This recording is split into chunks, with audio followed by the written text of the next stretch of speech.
Excellent. Hello, everyone. Good evening. Welcome to the session. So we have an hour with us, but it's going to be obviously very packed and quite a number of things that I want to discuss with you. Um, I'm going to give you my introduction so that you have a better sense of what I do. While the easy answer is to tell you that I run an analytics firm, it doesn't tell you much because data analytics within itself has so many different components.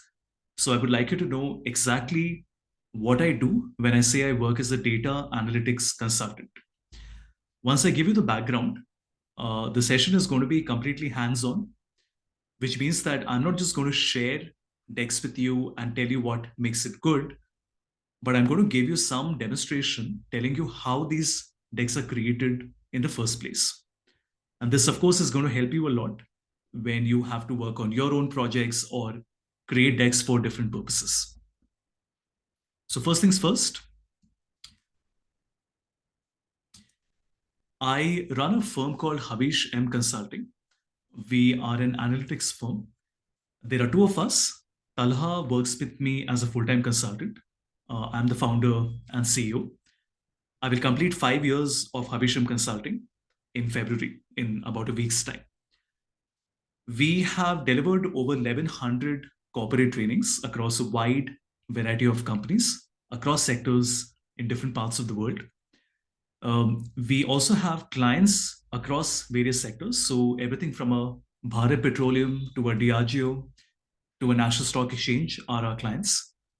We've also done over 150 consulting projects that revolve around data, but within data, it takes multiple shapes and sizes. So we do trainings on Excel, Power BI, Tableau, data storytelling, visualization. Similarly, the consulting that we do also could be ranging from financial automation to HR planning to inventory management. I have over 14 years of experience across various sectors. So, post my MBA, I worked with Reckitt Benckiser in sales for about 3 years. Then I did a teaching stint. I taught at Amity University for a couple of years.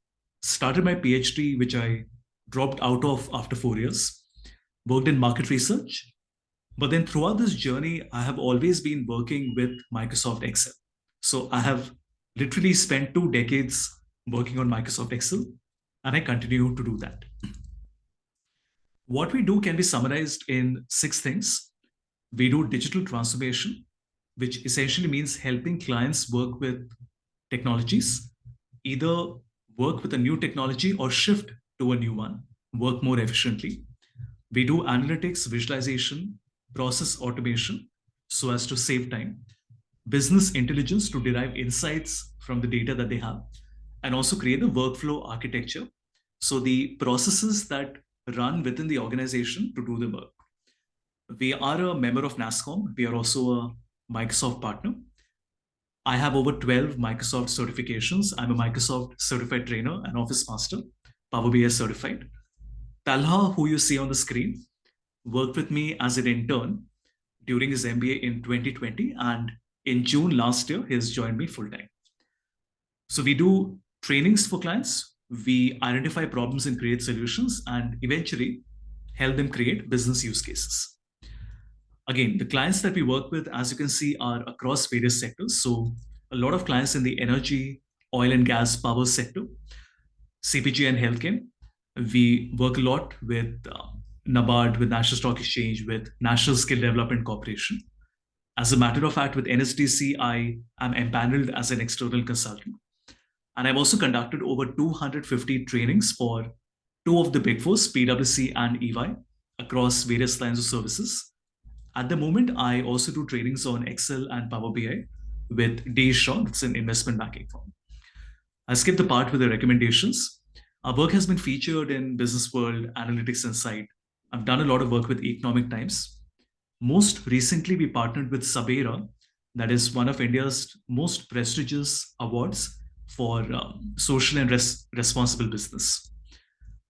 So, what we do is take an organization through the entire spectrum. Descriptive analytics is about historical data. It really tells us what has happened in the past. Diagnostic tells us why did it happen. So while descriptive might tell us that we are measuring our performance of product sales over the last 6 months, and we can see that it is on a decline. It doesn't tell us why it happened. That is where diagnostic comes in. And then we look at predictive, which is about the future. So you want to forecast. Looking at the sales for the last 6 months, understanding why it has gone down, we predict what will happen. And prescriptive is the toughest part, which is to figure out how to make something happen. For example, we know we want to launch a new brand and we want a customer awareness to go higher, but how do we go about it? That is where prescriptive comes in. So different clients are at different stages of life cycle when it comes to data and analytics maturity. So we identify that and help them navigate this journey and move them to the next step. Again, this will give you a good understanding of what exactly we do. We help them write better formulas, make their formulas and models more efficient, create dashboards, create models connecting multiple files. We create user forms on Excel Visual Basic, and we also create workflow architecture. These are workshops I've conducted at Indian Oil, Bharat Petroleum, NASCOM, National Stock Exchange, NABARD, and Economic Times. The trainings we offer are across Excel, Power BI, Tableau, ChatGPT, PowerPoint, Python, SQL. While most of our work is in data analytics, we do a fair bit of work in data science as well. But primarily, it is data analytics. So that's about me. That's what I do. Now, like I promised, I don't want to tell you what is a consulting slide deck or how the best firms in the world make a good presentation. I want to show you. So not just show you their presentation, but also tell you how to recreate it. Let's have a look.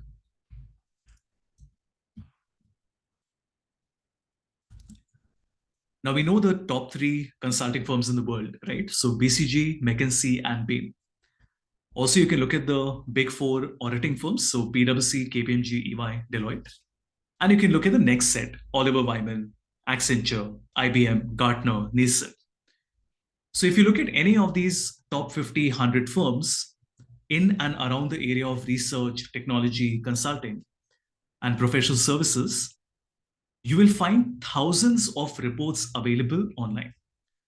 I'm also going to make an Excel so that whatever I discuss with you in the next 40, 45 minutes, you don't just learn it, but you also remember it, right? So I don't just want you to understand what I did and forget how I did it, but also remember it. So the way we search for an existing presentation is to write the name of a sector, then we write the name of a firm, and then PDF. Now, what this does is, as you can see, if I want to search for a report related to, let us say, human resources, or let us say, fintech, I can just go back to Google. I will type fintech. Let us take McKinsey and then PDF. And this is guaranteed to give you at least a few dozen reports. Now I'm going to open some of these. And as you can see, these are in a PowerPoint format, 16 by 9. But that is okay. Because at the end of the day, I don't want to copy it. I just want to get ideas of how they have created it and how I can also create it. Now, as you can see, there's a lot we can learn from these reports. Now, the very first thing you will notice is the use of the white space. I hope all of you can see it. You know, when we create slide decks as students, we are always tempted to put a lot of content on the slide. Now, I understand that in many competitions, there is a restriction. So they might tell you we only want 8 slides or 5 slides. I understand that. But that said, you have to realize that the use of white space is very, very important. You can't have a slide filled with text from the top left corner to the bottom right corner. And that is something you will see everywhere, that the use of white space is profound. They don't use a lot of white spaces. The other thing you would notice is that the charts they create are very exciting. You know, so it's not just a boring chart. These are charts that are exciting, that have something special in it. And I'm also going to tell you how to create a chart like this. And obviously, if you look at the cover images, they are again brilliant. The cover image of any one of these reports will never be just a boring, simple, plain colored image. If you see, they will always be exciting. I'm just going to search for one more. Let's say we search for Accenture, opening a few of these. And you see what I mean, right? The images that they have kept is of exceptionally high quality and it creates an impact, right? Like you look at it and there is a hook. You feel like going and reading it. For that matter, even the title that you have, the title also will not be a boring descriptive title. For example, it says the boom in global fintech investment, a new growth opportunity for London. In the other one, it says the future of banking, it's time for a change of perspective. You see my point, right? They could have also written banking in the next 10 years, but that's boring. Who wants to read a report that says banking in the next 10 years? This makes it exciting. So let's try to do it one by one before I continue. Now, of course, now we have ChatGPT. So it would be foolish not to use it. You should absolutely use ChatGPT for everything you do. Right from writing a letter, sending a WhatsApp message, creating a LinkedIn post, working on an academic project, or making a slide deck. There should be nothing you do that doesn't involve ChatGPT. I do ChatGPT trainings for a lot of clients, and I can tell you, clients are learning. We teach them how to work with ChatGPT better. If your faculties are telling you not to use it, I don't care how you convince them, either convince them or lie to them. It is foolish not to work with it because this is the future. You like it or dislike it, fact of the matter is this is the future of humanity. You have to work with AI tools. So what we're doing here is I want to tell it that I'm creating a slide deck. My title is, right, Fintech in India, the future. No, I don't like this title. It's very boring. It's very simple. So I want to tell it, make the title more exciting, write like a BCG consultant. So what we're doing here is we are telling it the tone. We are doing a little bit of role play. So we are telling it that we want you to create something that is in the style of a BCG consultant. Let's see what happens. So the moment I press enter, you notice that. Do you see the difference in the quality of the title? Earlier it said Fintech in India, the future. Not bad, but nothing exciting. Now it says navigating the fintech frontier, unleashing India's financial revolution. So cool, right? And this is the same style that you will see in all the consulting reports as well. So if you want more options, you can tell it, give me 10 options, and it really has the capability of doing that. So you really can handpick the one that you want. But I think I'm going to stick with the one that we already have. So I will take this, come back to my slide and paste it. But here's the thing, it's still very boring. Now, many of you will say, fine, sir, why don't you just keep an image or change the background color? Of course, I can do that, but I would like to do something more exciting. Do you see the style of image that Accenture has kept? Tell me, does this image have anything to do with finance or banking? It doesn't. And that's the point. Images that you will see in these reports are generally generic images. Like I can take this image, some acrobatic image, and I can put it in marketing or HR or global employment. It doesn't matter. That is the style of images that you have to select. And how do you do that? Let me also write down the points here. Get in chat GPT, ask to find like a BCG consultant, right? So what we're going to do is go to this website called Pexels. I'll also share the link with you in the Excel. Use images or a video. Now, Pexels is owned by Canva. all the images that you find here are extremely high resolution and they're all copyright free. So if I search for an image similar to the one I showed you, right, I'm just going to search for, let's say, a city, right? You have all these beautiful images available. I just take one of these. Let's pick this one. We can download it completely free of cost without even needing to sign in. So I'll download it, come back to my PowerPoint, and we can go to Insert, Picture. Let me go to my Downloads folder, and we can select this. Let's fill up the entire slide with this. Let's crop it. And as you can see,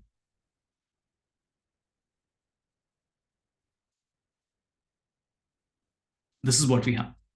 Looks pretty good, right? We can also increase the size of our text. Let's put this in the next line. And let's change the font to Arial Black.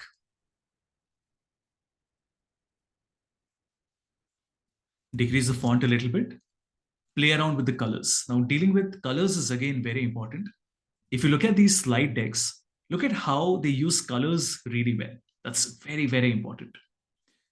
And as you can see, we have this beautiful cover slide with us. So I like it, but I think we can make it even better. So let me copy it, delete the image. And like they say that a picture is worth 1,000 words. Why don't you simply take a video? I think a video is worth at least 50 pictures. So I want to search for a video. And as you can see, it has not as many videos as pictures, obviously, but it has quite a few of them. Let me pick one. I'll take the first one. Free download. I'll hop over back to the PowerPoint, go to Insert, and then select Video on my device. And as you can see, let me send it to the back.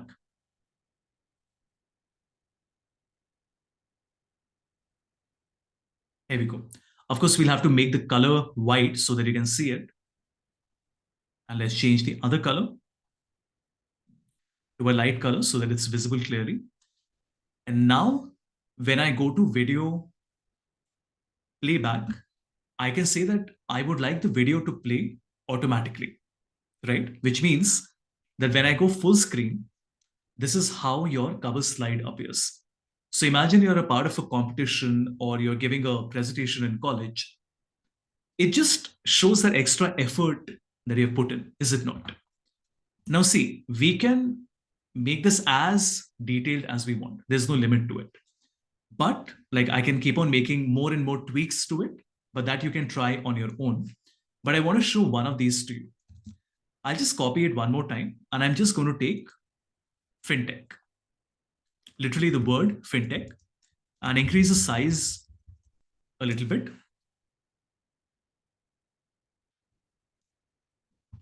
Here we go. Now watch carefully what I'm going to do.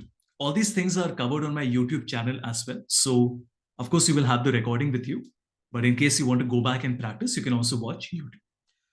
Now what I want to do here is I have this text with me. I will keep a shape on top of it. As you can see, I'm taking a shape and keeping it on top. Let me remove the video first so that it's not confusing. As you can see, I'm taking a shape and keeping it on top. Now I press Ctrl A to make sure both of these are selected. Right? Ctrl A. And now I go to shape format, merge shapes, and we select fragment. Now what that does is, if you notice, these words, or rather the letters that are there, can be deleted. Now I select the shape, go to shape format, remove the outline. In the shape fill, I will select very light gray color like this, right? And I also want to increase the transparency. So right click, format shape, and in the fill color, we will increase the transparency. So that's pretty good. And now if I keep the video, think what will happen if the video is at the back, right? This is how it's going to look, right? This is the effect that you get. Like I said, you can play around with the effect as in how you want. For example, I can also come here and say, hey, I would like the shape fill color to be like a little darker, right? And let's change the transparency to 0%. And you see what we are trying to do, right? This is what we end up getting. So we get the letters on the screen and the video is playing at the back. See, I'm just giving you ideas of how PowerPoint can be capable of so many things. It's just that you have to constantly experiment, watch videos, learn from others, not just from me, but learn from every single point that you can find. So we have the cover slide. I think we have done a fairly good job. Now, the next thing that I would like to do is to go back to my samples and take one of these. So if you give me a moment, I want to find a good slide here. In fact, let's take the chart that we had seen earlier, which is this one. Right? So I really like this, as you can see, the one that you see here. But the question is that if I create this chart, how will I get that average line? If you see this line, everyone, 11.8, that line is a reference line. It's like a benchmark. So I can see how many values are above it and below it. So what do I want to do? I'll just take a screenshot, go to Excel, and we'll create a copy. This is just for my reference, okay? So now I'm writing my year and my value. As you can see, now my year is going to be 2018, 2019, 2020, 2021, and 2022. My value is going to be 10.3, 12.5, 10.9, 13.5, and 12.0.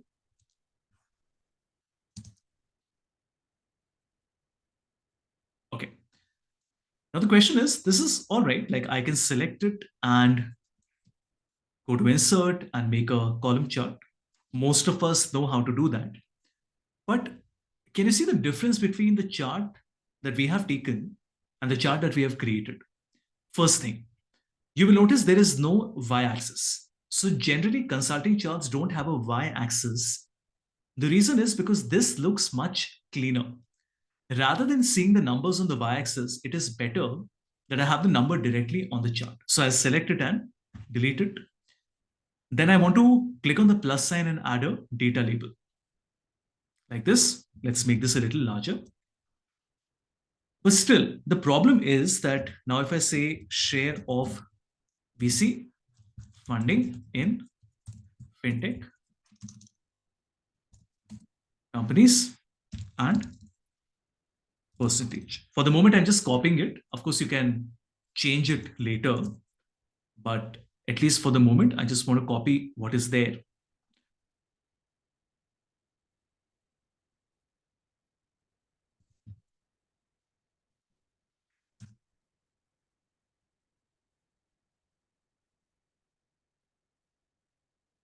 I'm not really sure how I can increase the width. Let me see if there is an option to do that. I'll have to check. Never mind.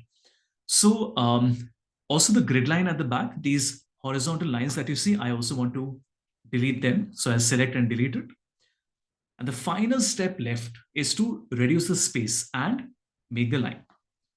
To reduce the spacing, I can simply double click on any one of the columns. And there is an option called the gap width, which I want to reduce. And as you can see, now the columns become thicker. And now I can essentially make it like this. We don't want to make exactly what we have, but pretty much the same thing, right? What about the color? Again, I can right click, go to fill, and then select the same color that we want. So I'm just taking a very similar color to this. Here we go. But what about the line? Now, I will tell you how to make something even better than the one we have. The one we have is dynamic, but I want to have two lines. I will make an average line and I will make a benchmark, like an industry benchmark. How do we do it?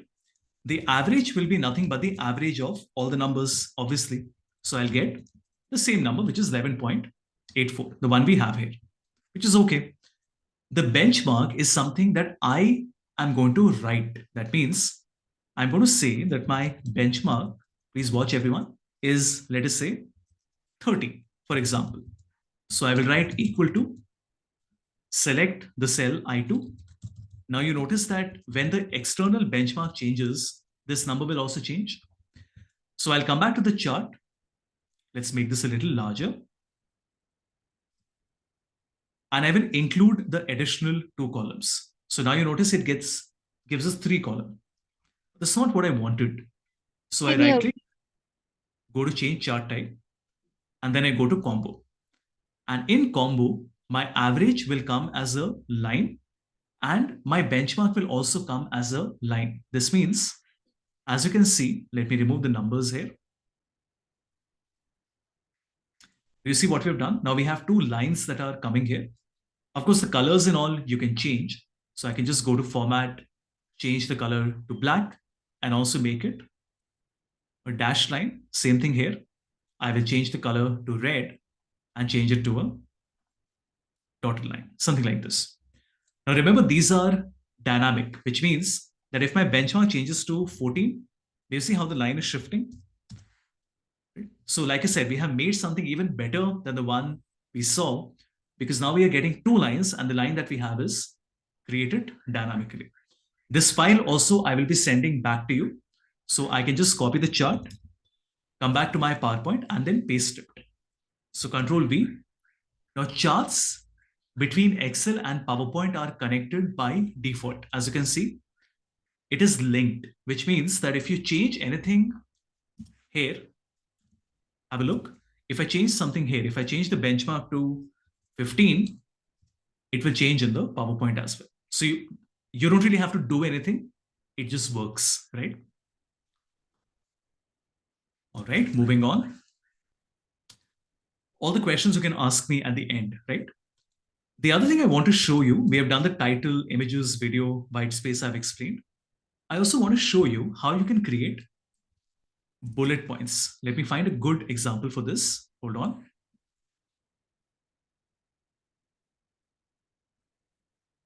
Since I'm not able to find one, let me try to find it in a different report. Okay, maybe something like this. Do you see how beautiful this looks? Just the colors that are there. I love it. Now, how do you create something like this? It will take you so much time, isn't it? This is what we do. Have a look. I'm just going to take a screenshot of this part. And now I want to tell you how to create aligned duplicates. That means, how can you, of course, you can do it manually, but it will take you a lot of time. How do you create something like this very quickly? Have a look. First, I will go to insert. In my shapes, I will create a rectangle like this. In the rectangle, I will remove the outline color, and in my shape color, we will keep eyedropper, which means we want to select the same color that is there in the sample image. So I will take the same black color. Next, I want to insert a circle, but in the circle as well, I will go to shape fill, eyedropper, and select the blue color, and we will remove the outline and I will write the number 1.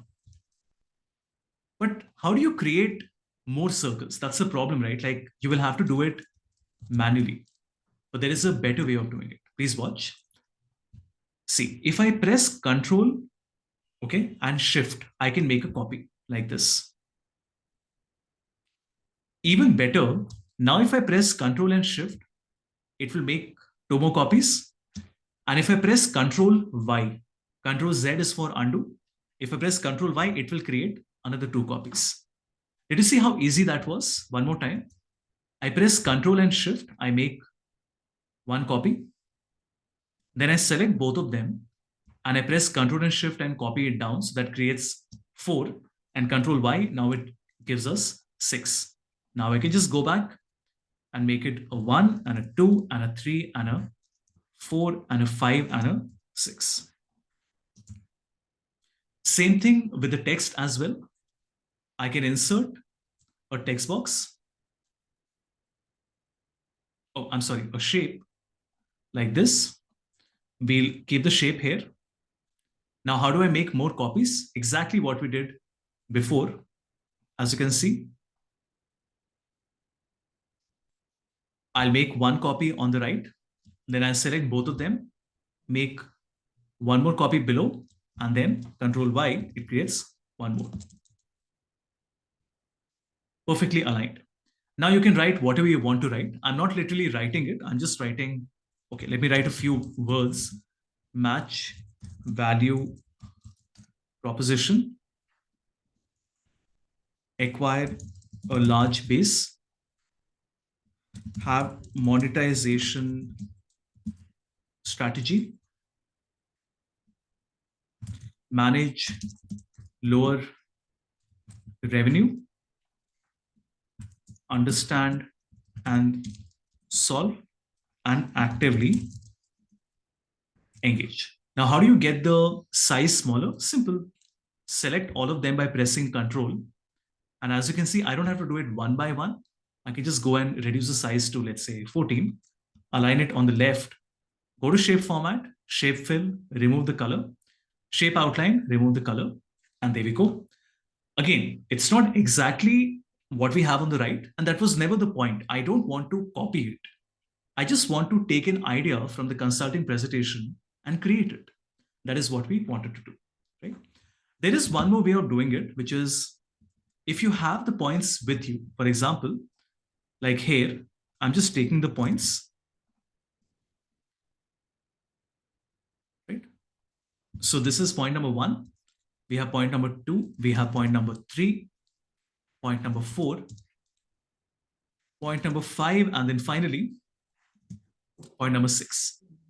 Another way of doing this would be to simply right click and then select convert to smart art. There are lots of options available and you can just choose any one of them. So I'm just using this one. And so simple, right? It creates a beautiful smart art for you. So rather than just presenting the text, which is very boring, you can do this. What about creating an animation? Let me first change the color. If you want to add an animation so that the points come one after the other, I can go to animation, select animation pane. We will go to add animation and I will add any animation we want. I like the one which is float in. So I select float in, but the entire smart art is coming together. That's not what I want. So I will go to effect options and select one by one. And now you notice when I'm talking and when I'm presenting, the points will come like this, one by one. So you can literally control the narrative. You can control the flow of your presentation. Of course, there are websites that give you many, many more options. So one website that I personally use is called Lucid Chart. That would be LUCID chart. Let me also write down what all I have shown you. So I've shown you Smart Art and I've also shown you Lucid. Lucid Chart is used by 99% of the Fortune 500 companies. So basically every large company in the world uses this. This is the world's best and widely used diagramming tool. The diagrams that you can create here are out of this world. They're so good you can't even imagine. And there are hundreds of templates available as well. So you don't really even have to put a lot of effort to make these things. I'll just share the link with you here. Okay, let's go back. Now, if you look at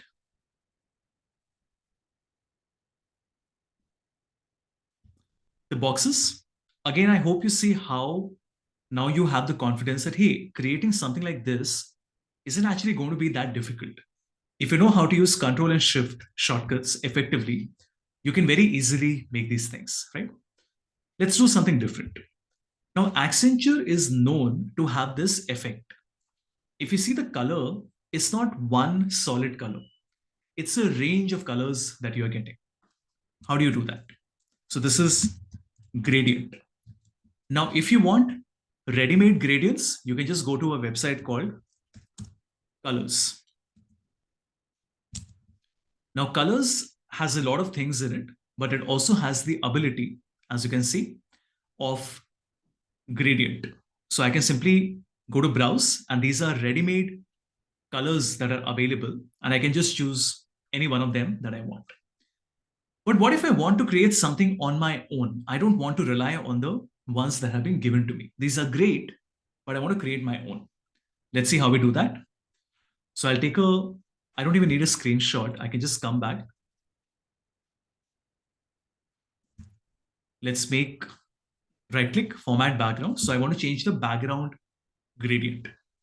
Now, I can of course have a solid color, as you can see, which is okay, but I want something better, something special.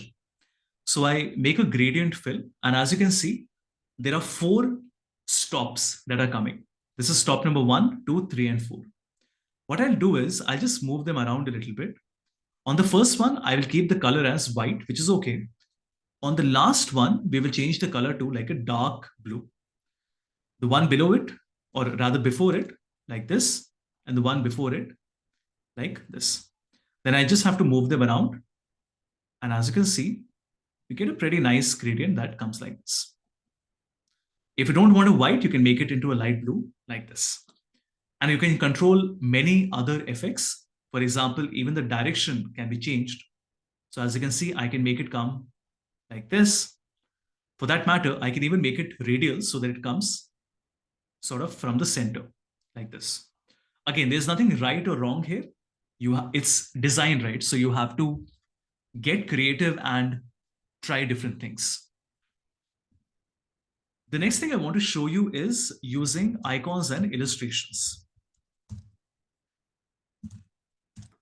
Now for icons, you can, of course, there are lots of websites, but you can go to a website called Icon Finder. And Icon Finder, of course, has many paid icons, but there are many free ones as well. And as you can see, when I go to Icon Finder, I can just search for something related to, let's say, employee. Let's have a look. Let's just pick one of the free ones. Now, why I really like this website, A, is because you have quite a few options. I won't say it's the best or is the only one. There are lots of these websites available. But what we want to do here is I can select any icon, maybe this one. And this gives us the ability of actually changing the color. How cool is that? Have a look. I can open it in color editor. Of course, I will have to sign in, but you don't have to pay anything for it. One more time, I select an icon, I go to color editor. That's it. How cool is that? Check this out. I don't want like the blue color. Click on the blue. I change it to red. I don't like this. Change it to black. In this one, I don't like the yellow. So I would like to change the yellow to a green. And here I want to make it like a dark green. And in the final one, I would like to change that to some other color. So we'll select the color and we want to make it blue. And this one becomes like a dark blue. Pretty cool, right? I mean, it doesn't give you complete control over it, but does a fairly good job. But I'll tell you something even better. There is a website called Undraw. As you can see, just put the link here. Undraw, again, is copyright free, so you don't have to pay anything for it. I can go to browse now. And if you have the recent version of PowerPoint, if your version of PowerPoint is very old, like 2007, 2010, 2013, then it will not work. But if you have a fairly recent version of PowerPoint, I can just go to search. I'm going to search for an illustration, something like people. And as you can see, I have lots of icons, but these aren't just icons, they are illustrations, much more detailed.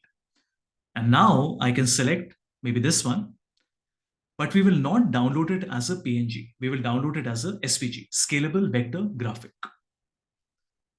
We come back to PowerPoint, insert, picture. Now you might say, it's good, but like, what's the big deal? There is a very big deal. The big deal, everyone, is that because it's a scalable vector graphic, you can ungroup it.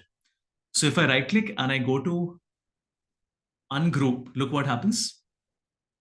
It literally breaks it into different shapes, which is amazing because now if I don't like a color, I can just select it and say, hey, I don't like this color. Can I change it? Of course I can. I can just come here and change it to a different color. Amazing, right? You don't like the hair color? Select it, change it to a different color. Pretty cool, right? And then you say, hey, but I don't like the fact that there's a woman at the top and there's a man, but the head is a man. I'm a feminist. Why not a woman who's the head of the business? So I can literally move these things around. Have a look. So I can just select like this, move it here, select the other one, move it here. You see what I'm doing, right? And then move it.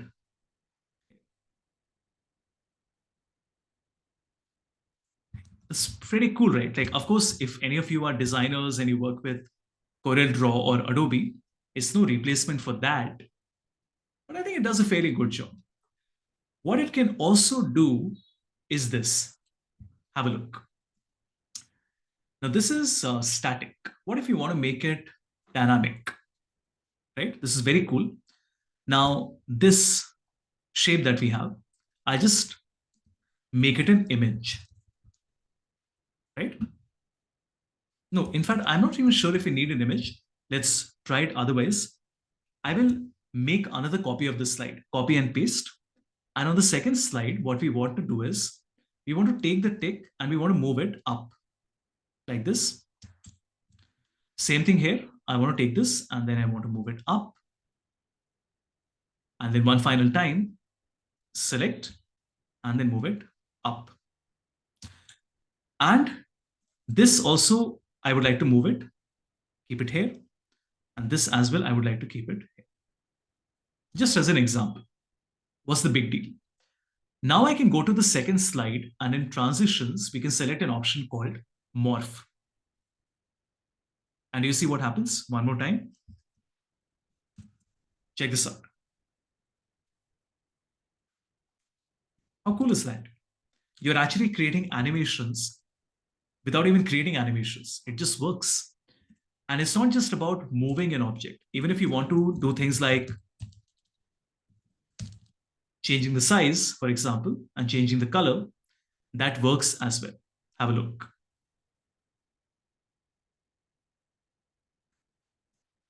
Just see how beautiful the effect is.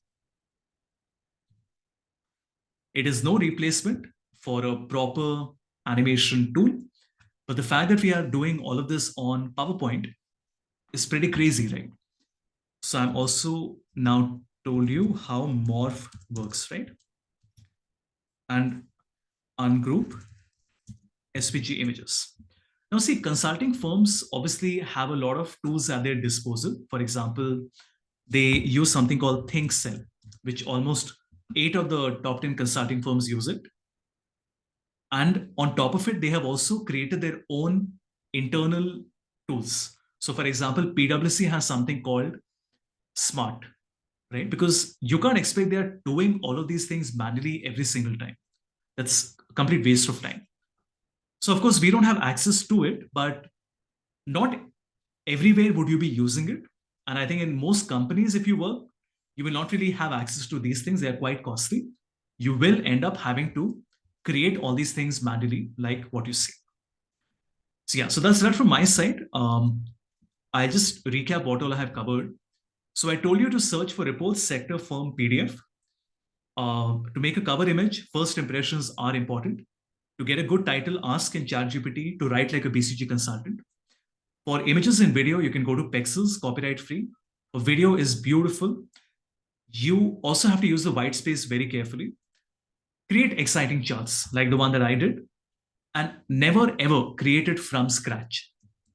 The most definitive book on management consulting, which is called The McKinsey Way, has an entire chapter called Don't Reinvent the Wheel, where they say that never ever do something from scratch.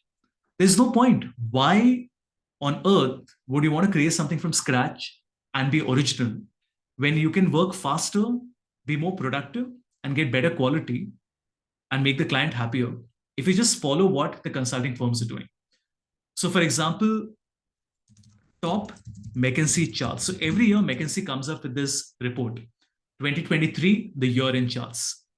I'm not saying all of these you should make or can make, but it's a good start, right? Like it at least gives you some idea as to how all these things will be done. And coincidentally, this chart that you see, it is called the waffle chart. Literally, yesterday night is just pure coincidence. Yesterday night, I recorded a video on this. Have a look.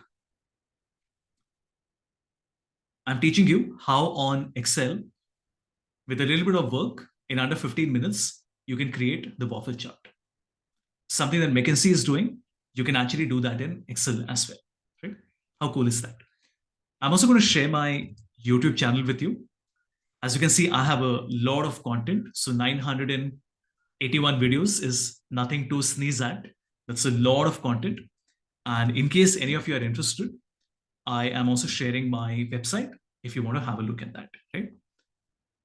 So perfect. That's that from my side. I'm open to questions if you want to ask anything. Let me just share these things with you.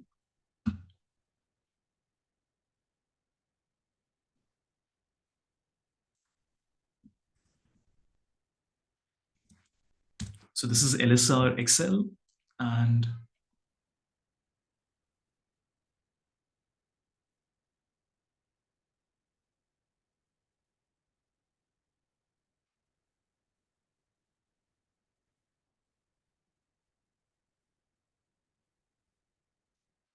save this as well.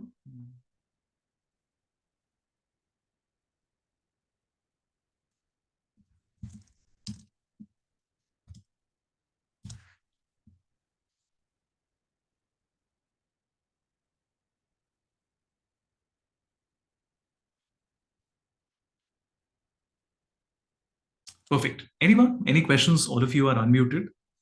Please feel free. See, this is an important part of the session, right? Like, of course, I hope you have learned a lot, which is great, but it's important to ask questions as well. So, whatever is on your mind, please feel free. Yes, Janvi, please.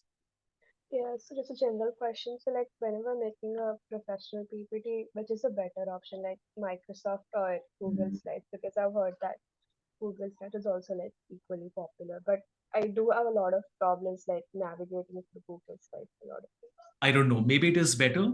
I don't care because in the corporate world, you're not going to work on Google Slides. You're going to work on PowerPoint. So it's better if you invest your time and effort learning and getting comfortable with PowerPoint. Okay, I'll make it. Thank you. Yes, you don't have to raise your hand. If you have any question, you can just go ahead. Yes, I have a question that recently I was working for a pitch deck for a consulting case competition. So like the first rounds are usually about you have like just 8 to 10 slides. So there's a constraint regarding the number of the slides. And you have a lot of content to put in because on the basis of that, your pitch deck would be shortlisted. So like Right. how do you manage having a large amount of content and like putting it in shorter content and ensure that you are able to give in all the information in the pitch deck that you are submitting?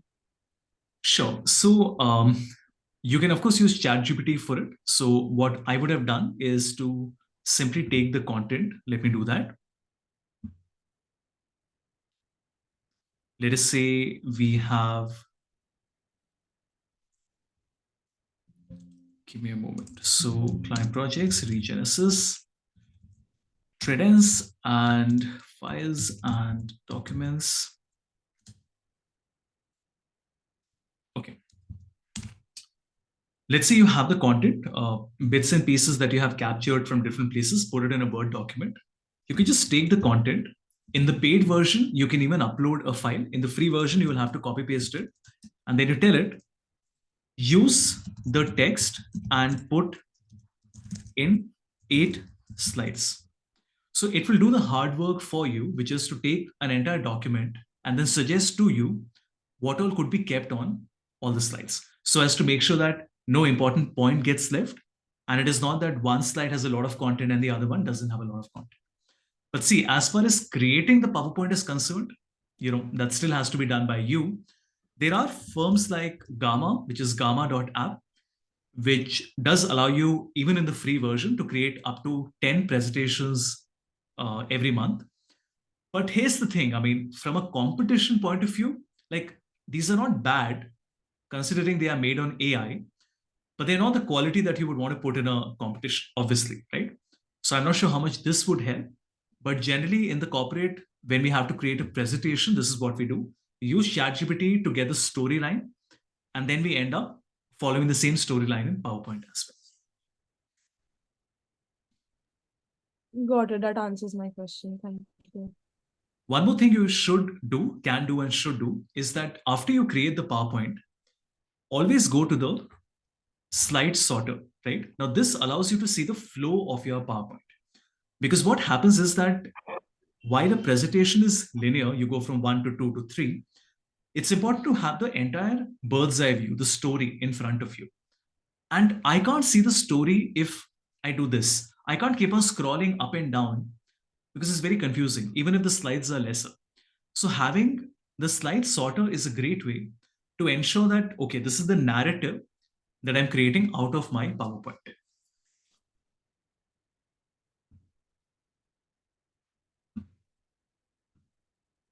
Great. What else?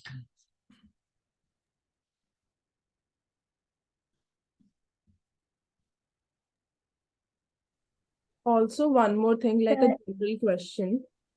Like I have used various AI tools, like I have used it for PowerPoints. Like there are certain AI tools that simply make your presentation text, and also for the like text versions, I have used ChatGPT, I have used Claude, and I have used Bard. Like according to you, what version do you find the best? Like, is there any recommendation regarding it? ChatGPT. In the corporate world, the only one that is being used is ChatGPT. That's it. Hands down. There's no competition there. No company that I work with is working on anything other than ChatGPT. Earlier today, I did a training with Tredence, which is a large data science company, on ChatGPT. Last week, I was in Bangalore working on ChatGPT. Next month, I'll be at Shell in Pune on ChatGPT. Right? So that has to be the tool of choice for you. Got it. So I actually had a question related to the white spaces. So you said you should be able to use the white spaces efficiently, but in competitions, I've seen that the winning, especially the winning teams, what they do is that they have made like about 70 to 75 pages slides in their deck, and in one slide they have put so many information that I find it hard to just navigate through. So is it like a norm to put too much information in just one slide, or can we like use white spaces too? Sure. So let me be very clear about it. See, from a competition perspective, as a student in UG, PG, it is different, right? Because there are reasons for that. There is a specific number of slides that has been assigned to you. So of course you can't have a lot of white space because of the obvious reason that you have to put a lot of content. I'm speaking more in terms of corporate, where from a corporate perspective, if you're working on an internship or a live project, number of slides is never a barrier. Nobody cares about the number of slides that you have. That is where white spaces should be used. But you're right, from a college perspective, because of the nature of the competitions that happen and the restriction that you have, I mean, if you have 8 slides and you have the content for 16, then you have no other option but to, have a lot of content on one slide. But what you should still do is to have a color palette. That means, for example, if you look at the KPMG palette, right? See, these are the colors that KPMG uses. Nothing more, nothing less. That creates a lot of identity. Similarly, when you are working with icons, for example, don't just go and pick any icon at random. Like if I search for analytics, you should be very careful that it all has to be coherent, right? If you pick an icon, don't just use one color here and another color somewhere. In one place, the design is a hand-drawn design. Other places, it's a very formal design. See, there has to be consistency in what you do. That's the most important thing. The best website that you can go to see how really good presentations are made is UExec. I'll share this link on the chat window. The quality of slides that you have here are some of the best. Again, as a student, I know your priorities are different, but I mean, I can only speak from the point of view of someone who works in the corporate. The quality of presentations you find here are absolutely stunning.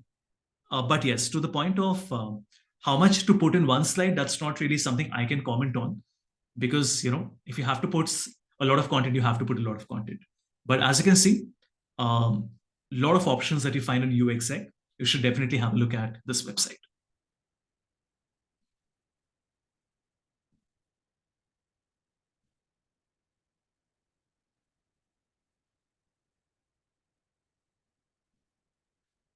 Great. Anything else? There's a lot of content I have on my channel, so you can have a look at that too. Nishta, yes. Can you please briefly explain about the text we must use? Like what type of text is suitable for what type of a presentation? Are And you referring to the also about format the of the text? uniformity of text throughout the presentation. Are you referring to the content that we are writing, the style, or the formatting of the text? I'm talking about the style of text that we use. There's no style. I mean, the same company in the same sector, the same type of report might have a completely different style. The style is not decided, the style is decided by the PowerPoint. What is it that you're trying to say? What you see on the screen right now, this is a very formal report, unlocking growth in CPG with AI and advanced analytics. So the text you see here is going to be extremely formal, bullet points, paragraphs, charts, right? On the other hand, if you look at a report that is, a little more flashy, something that comes at a event or a conference, the style of the text will be different. Let me see if I can find one of these for you. 1 second. Something like this. No, not even this. 1 second. This one. Now, do you see the text here? Like the amount of text, the length of the sentences is going to differ, because this is more like a report. This is more like a presentation, like the competitions that you guys apply to. So yeah, I mean, bottom line, there is no one style or any rule that you have to keep in mind. You have to be consistent. I think that's the most important thing. Be consistent with the design, with the style. You can't be extremely formal in 5 slides and suddenly be very casual in the 6th one. That is going to create a lot of dissonance, right? So, like, someone who reads it might get hit because it seems very odd. It sticks out, right? So the style has to be consistent. I think that's important. Otherwise, it's completely your call. What tone and style you want. Okay, thank you.